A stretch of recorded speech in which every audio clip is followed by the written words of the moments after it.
Hello students, welcome to learning with AB. मैं हूं अक्षय बोंदे। आज हम स्टार्ट कर रहे हैं ninth standard second chapter work और एनर्जी। तो पहले आज देखते हैं वर्क क्या होता है।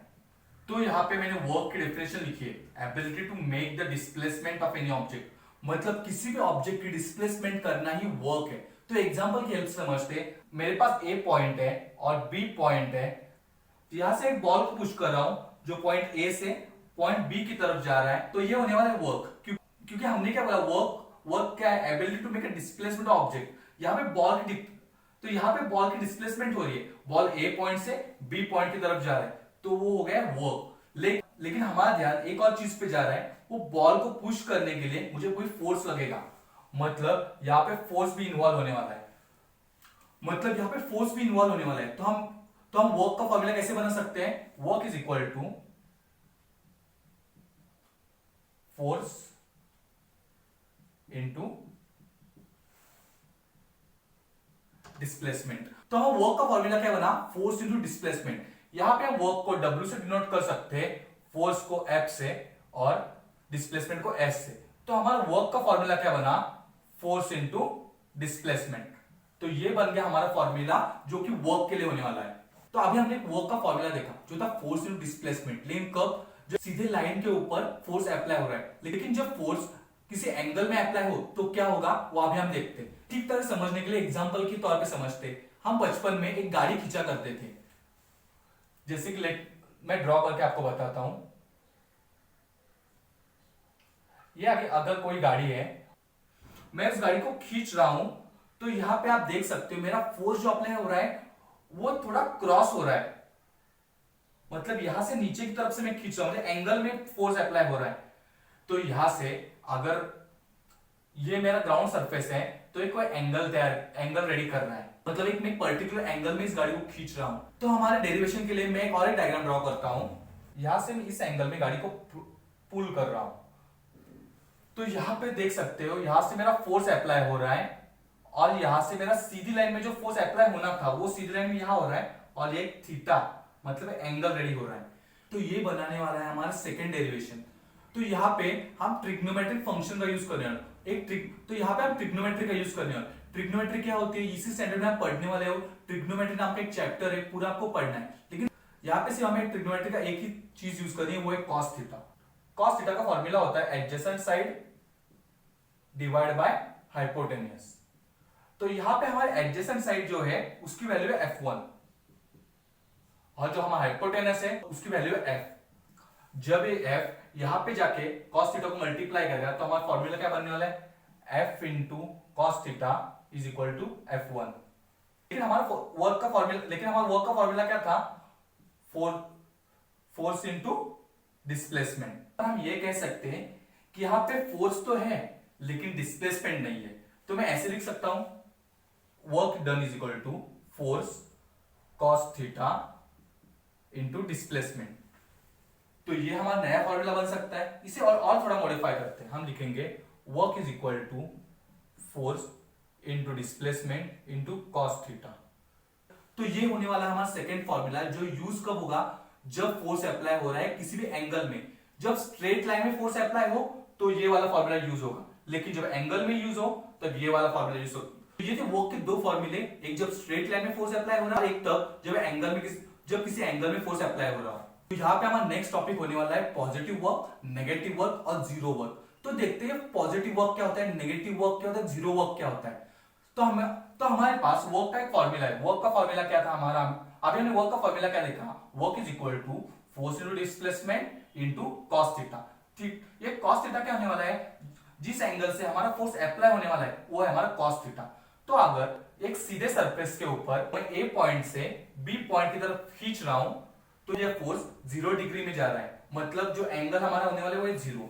तो यहां पे हमारा एफ एस मतलब force into displacement into cos 0 की वैल्यू हमेशा रहती है 1। सो एफ इंटू एस मतलब फोर्स इंटू डिस्प्लेसमेंट इंटू 1। तो ये क्या होने वाला है? तो हमारा वर्क का फॉर्मूला क्या होने वाला है? Force into displacement.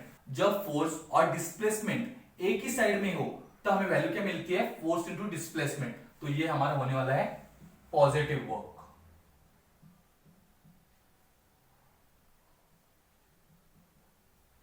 अभी देखते हैं नेगेटिव वर्क क्या होने वाला है। जैसे अगर मैं यहां पे एक टेबल रखूं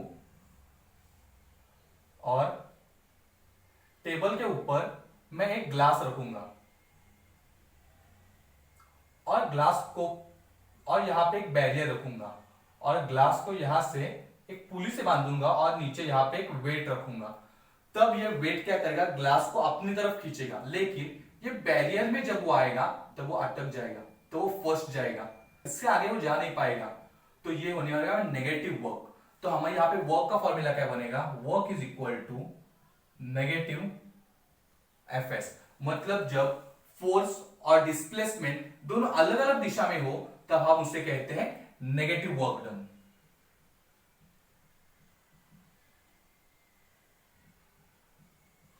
तब ये हो गया हमारा पॉजिटिव वर्क, ये हो गया नेगेटिव वर्क। अगर मैं इस ग्लास को इस साइड से बांध दूं, यहां से मैं एक पुली लगा दूं और यहां पे भी एक वेट बांध दूं, तब दोनों तरफ से सेम वेट मैंने लगा दिए, तो ग्लास दोनों तरफ से खींचा जाएगा।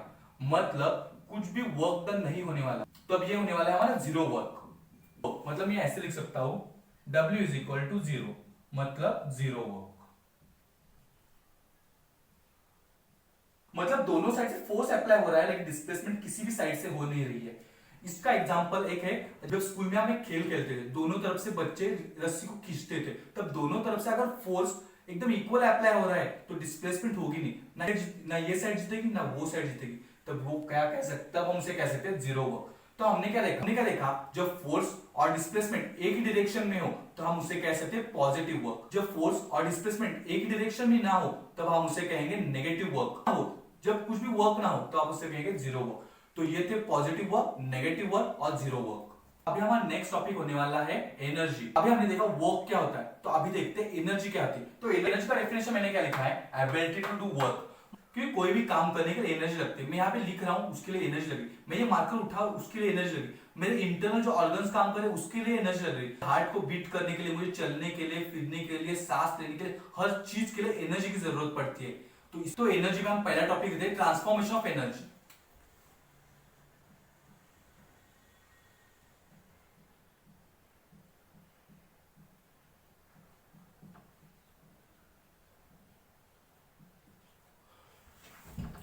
ये ट्रांसफॉर्मेशन ऑफ एनर्जी क्या होता है, एनर्जी एक फॉर्म से दूसरे फॉर्म में हमेशा चली जाती है। पहले हम नोट डाउन करते हैं कौन से हमारे पास एनर्जीज है। पहले हो सकती है इलेक्ट्रिक एनर्जी, तो पहले मैं नोट डाउन कर देता हूं इलेक्ट्रिक एनर्जी। हमारे पास दूसरी होती है वो हीट एनर्जी।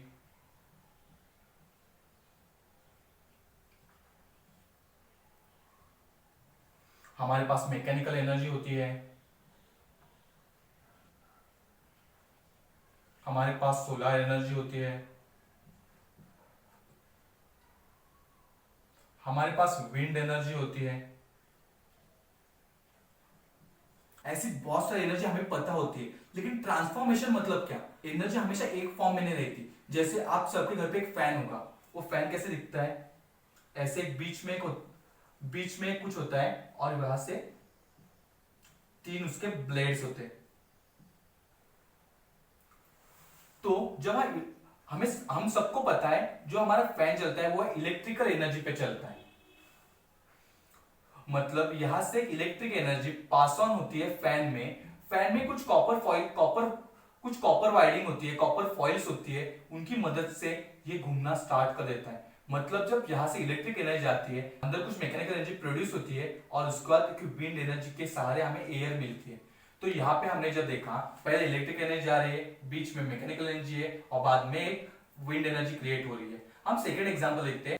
हम सबके घर पे गीजर होता है। गीजर क्या करता है, पानी गर्म करता है, लेकिन उसे हम पहले प्रोवाइड क्या करते हैं, इलेक्ट्रिक एनर्जी। जब इलेक्ट्रिक एनर्जी उसके अंदर जाती है, उसके अंदर कुछ फंक्शंस होते हैं और हमें वो क्या हीट एनर्जी प्रोवाइड करता है, पानी गर्म कर देता है। तो ये था हमारा ट्रांसफॉर्मेशन ऑफ एनर्जी।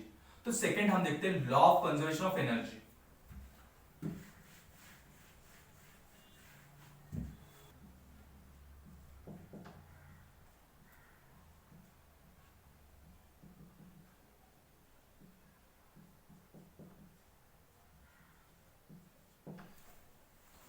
तो ये law of conservation of energy क्या होता है, energy can not be created nor it can be destroyed but it can be converted from one form to another form.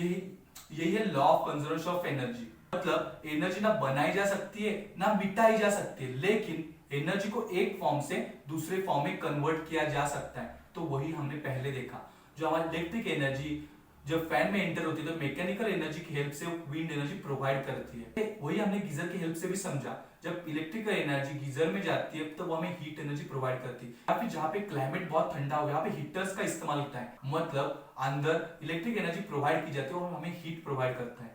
तो यही था ट्रांसफॉर्मेशन ऑफ एनर्जी। और हमारा law of conservation of energy क्या था? Energy can not be created nor it can be destroyed but it can be converted from one form to another form. इस video को slow करके ये statement लिख के भी ले सकते हो, energy can be not be created nor it can be destroyed but it can be converted from one form to another form. तो ये थे हमारे आज के टॉपिक। हमने देखा वर्क क्या होता है, एनर्जी क्या होती है, वर्क का फॉर्मूला देखा, उसके बाद हमने ट्रांसफॉर्मेशन ऑफ एनर्जी देखा और उसके बाद हमने law of conservation of energy देखा। तो ये लेक्चर आपको कैसे लगा जरूर बताना और आपके कुछ डाउट्स कमेंट बॉक्स में जरूर डालना। तो मिलते हैं हमें नेक्स्ट लेक्चर में, तब तक गुड बाय, टेक केयर और पढ़ाई करते रहिए।